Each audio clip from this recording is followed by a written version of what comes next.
మాజీ మంత్రి కొడాలి నానిపై టీడీపీ జాతీయ ఉపాధ్యక్షుడు బుద్ధ వెంకన్న తీవ్ర విమర్శలు చేశారు. చంద్రబాబు నాయుడు, పవన్ కళ్యాణ్లపై అనుచిత వ్యాఖ్యలు చేయటం మానుకోవాలని కొడాలి నానికి హెచ్చరించారు. దమ్ముంటే వ్యక్తిగత విమర్శలకు బదులుగా బహిరంగ చర్చకు రావాలని సవాల్ విసిరారు. వైసీపీ ఓటమికి ఆ పార్టీ నాయకుల వ్యవహార శైలే కారణమని, అధికారంలో ఉన్నా లేకున్నా ప్రజా సమస్యలపై తాము ధైర్యంగా మాట్లాడతామని అన్నారు. చంద్రబాబు, పవన్ కళ్యాణ్ల మధ్య ఉన్న ఐక్యతను ఎలాంటి కుట్రలతోనూ దెబ్బతీయలేరని, చట్టాలను, ప్రజాస్వామ్య వ్యవస్థను అవమానించే వ్యాఖ్యలపై చర్యలు తీసుకోవాలని ప్రభుత్వాన్ని కోరారు. కొడాలి నాని అనే కొడాలి నాగు అని ఎందుకంటున్నానంటే 2004లో పాముకు పాలు పోసినట్టు చంద్రబాబు నాయుడు గారు అతనికి టికెట్ ఇచ్చి 2009లో టికెట్ ఇస్తే పాముకు పాలు పోస్తే ఎవరైతే పాలు పోసారో వాళ్ళని కాటేసినట్టు చంద్రబాబు గారి మీద బుసలు కొట్టాడు. వైసీపీ ప్రభుత్వంలో కొట్టి తొడ కొట్టాడు, కాలు కొట్టాడు, చెయ్యి కొట్టాడు, తలకాయ కొట్టాడు. డామ్ డోమ్ నా మీద నువ్వు పోటీ చేయ, వంశీ మీద లోకేష్ని పోటీ చేయమని అని ఆ విర్ర వీకారు. హనుమంతుడి ముందు కుప్పిగెంతులు వేసినట్టు. అసలు కుప్పిగెంతులకు కూడా వీళ్ళు పనికిరారు. ప్రతి ప్రెస్ మీట్లో దమ్ముంటే నా మీద నువ్వు పోటీ చంద్రబాబు గారిని, వంశీ మీద లోకేష్ గారిని పోటీ చేయమని. వంశీ కూడా ఇదే డైలాగ్. వీళ్ళేదో పెద్ద మోనార్కుల్లాగా 2024లో ఒక కొత్త క్యాండిడేట్ని తీసుకొచ్చి గుడివాళ్ళ పెడితే చిత్తుగా ఓడిపోయాడు ఈ నాగబాబు. ఏ వంశీ మీద అయితే వైసీపీ క్యాండిడేట్గా ఓడిపోయాడో యార్లగడ్డ వెంకటరావు గారు తెలుగుదేశం పార్టీలో చేరితే తెలుగుదేశం టికెట్ మీద బంపర్ మెజార్టీతో గెలిచాడు. అది తెలుగుదేశం పార్టీ సత్తా, అది చంద్రబాబు నాయుడు గారి సత్తా. మీరేదో చంద్రబాబు నాయుడు గారు వెనకాతలు ఉన్నప్పుడు నలుగురు ఫోటోలు దిగారు, నలుగురు ఏదో ఇచ్చేశారు, ఇది మా బలం అనుకొని విర్రవీగారు.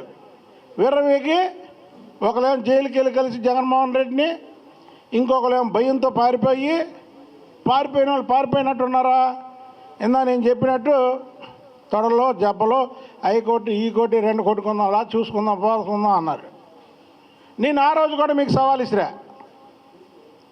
మా ప్రభుత్వం లేనప్పుడు, మీ ప్రభుత్వం ఉన్నప్పుడు కూడా మీరు చెప్పిన ప్రతి దానికి జవాబు చెప్పా. రండి చూసుకుందాం, మీరు ఎక్కడంటే అక్కడికి వస్తా, మీరేం చేయమంటే అది చేస్తారండి. మీ ఉడత ఊపులకు ఎవడో భయపడ్డాన్ని. ఇప్పుడు ఈ నాగబాబు ఏం చేసిందంటే 2 ఏళ్ళు పుట్టలోకి వెళ్ళిపోయింది. వైసీపీ శ్రేణులు కూడా ఇది వినాలి. వైసీపీ శ్రేణులు కూడా ఈ ప్రెస్ మీట్ని చూడాలి. 2 ఏళ్ళు పుట్టలోకి వెళ్ళిపోయింది పాము. ఎందుకంటే పగల కొడతారేమో అని వెళ్ళిపోయి నిన్నొచ్చింది మళ్ళీ బయటికి. బుసలు కొడదామా వద్దా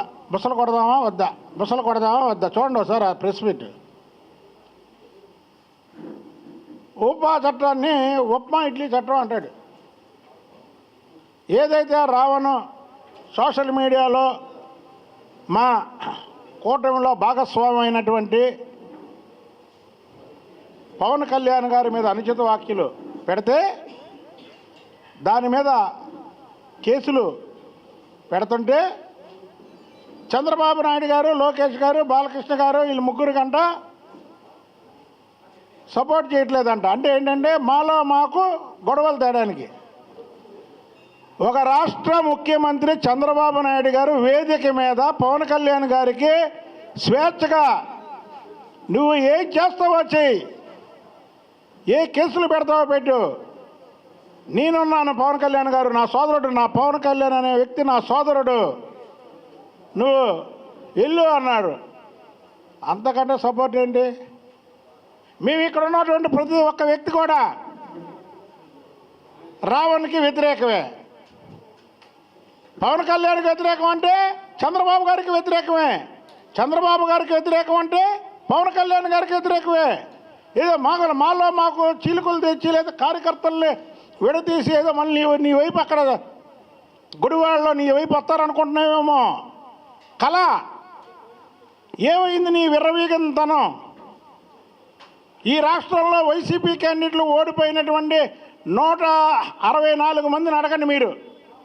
175 మందికి 11 మంది ఎమ్మెల్యేలు గెలిచారు. 164 మందిని అడగండి. జగన్మోహన్ రెడ్డి వాళ్ళ సగం అయితే ఈ నాని వంశీ మాట్లాడిన మాటలకి సగం ఓడిపోయామని ప్రతి ఒక్క ఓడిపోయిన వైసీపీ ఎమ్మెల్యేలు ఎంపీలు కూడా చెప్పారు. ఏమైంది మీ ధైర్యం? 2 ఏళ్ళు ఏమయ్యారు మీరు? విర్రవీగడం అంటే అధికారం ఉంటే విర్రవీగుతారా? అధికారం లేకపోతే పుట్టలోకి వెళ్తారా?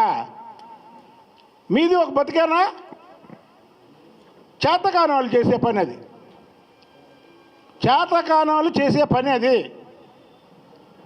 జగన్మోహన్ రెడ్డి కూడా గుర్తుంచుకోవాలి. ఇలాంటి విషనాగులు మీరు కూడా పాలు పోసి పెంచితే మిమ్మల్ని కూడా కాటేస్తాయి.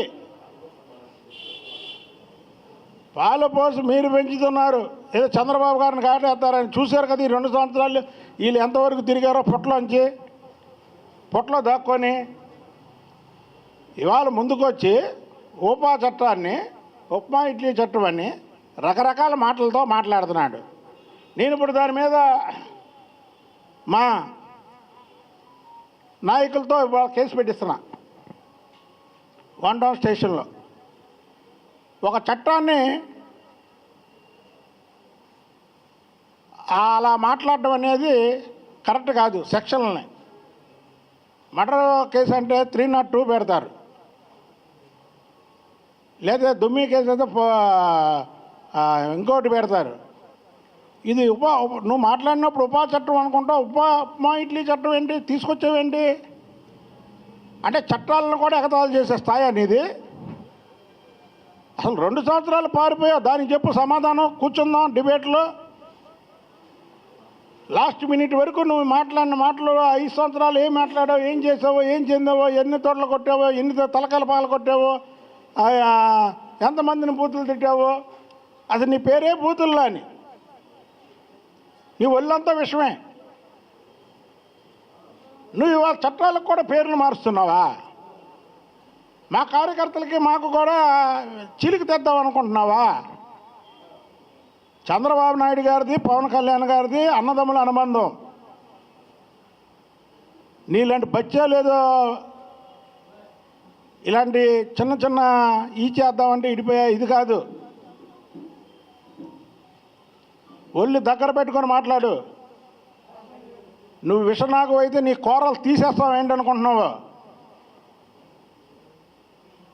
ఏదో ప్రభుత్వం ఉంది, గన్మెన్లు ఉన్నారు 4, నా జోలికి ఎవరు రారని వాగి ప్రభుత్వం పోగానే దాక్కునే మనుషులం కాదు మేము.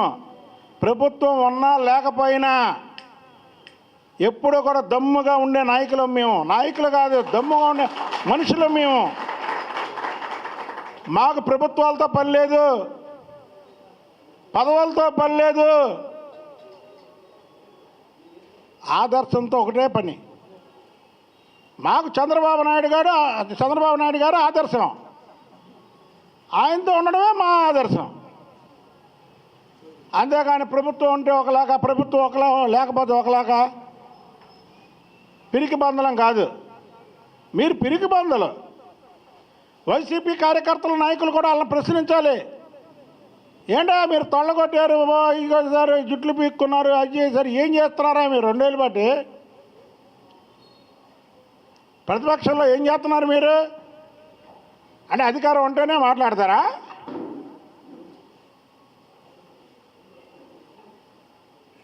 కొడాలని నువ్వు పిచ్చి పిచ్చి వాగుళ్ళు ఎక్కడైనా కట్టిపెట్టు. ఇది విజయవాడలో నీలాంటి వాళ్ళు లెక్క చేసే మనుషులు కాదు. ఇక్కడ మహా నాయకులు, గట్టిగా ఉన్నటువంటి నాయకులను చూసిన వాళ్ళం మేము. ఇదే గుడివాడ సెంటర్లో శరత్ రైస్ అనుకుంటున్నావేమో నువ్వు. చంద్రబాబు గారి గురించి, లోకేష్ బాబు గారి గురించి, పవన్ కళ్యాణ్ గారి గురించి, కూటమి గురించి మాట్లాడేటప్పుడు నీ ఒళ్ళు దగ్గర పెట్టుకొని మాట్లాడు. నేను మాట్లాడుతానే నీ హావభావాలు తెలుస్తున్నాయి. మాట్లాడదామా వద్దా అని ఆఖరికి నోరు జారీసావు ఉప్మా ఇడ్లీ అని. ఒక చట్టాన్ని అలా హేళన చేస్తావా నువ్వు?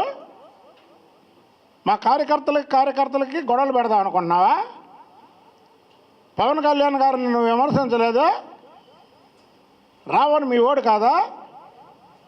రావణ్ మీ ఓడు కాకపోతే మీ ఫేస్బుక్లో మీ ఏట్లలో ఎందుకు రావణ్కి సపోర్ట్ చేస్తున్నారు? మీ నాయకులు ఎందుకు సపోర్ట్ చేస్తున్నారు? దానికి సమాధానం చెప్పు నువ్వు. సాక్షాత్తు జగన్మోహన్ రెడ్డి సపోర్ట్ చేశాడు. నువ్వు అటు తిప్పి ఇటు తిప్పి మళ్ళీ ఇటు తిప్పుతావేంటి?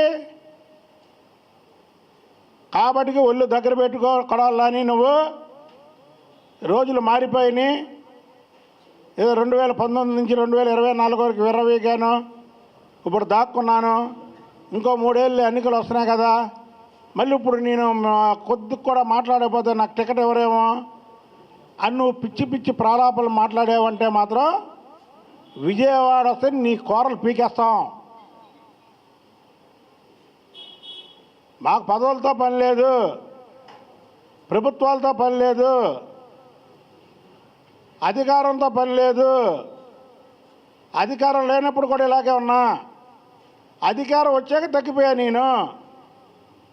మీలాగా అధికారం ఉన్నప్పుడు రెచ్చిపోలేదు, అధికారం పోగానే తగ్గిపోలేదు. మేము ఫైటర్స్, ప్రతిపక్షంలో ఫైట్ చేస్తాం, ప్రజల కోసం ఫైట్ చేస్తాం, మా నాయకుడిని విమర్శించిన వాళ్ళు మేము ఫైట్ చేస్తాం. కనుక నోరు అదుపులో పెట్టుకొని మాట్లాడమని కొడాలి నానిని హెచ్చరిస్తున్నా.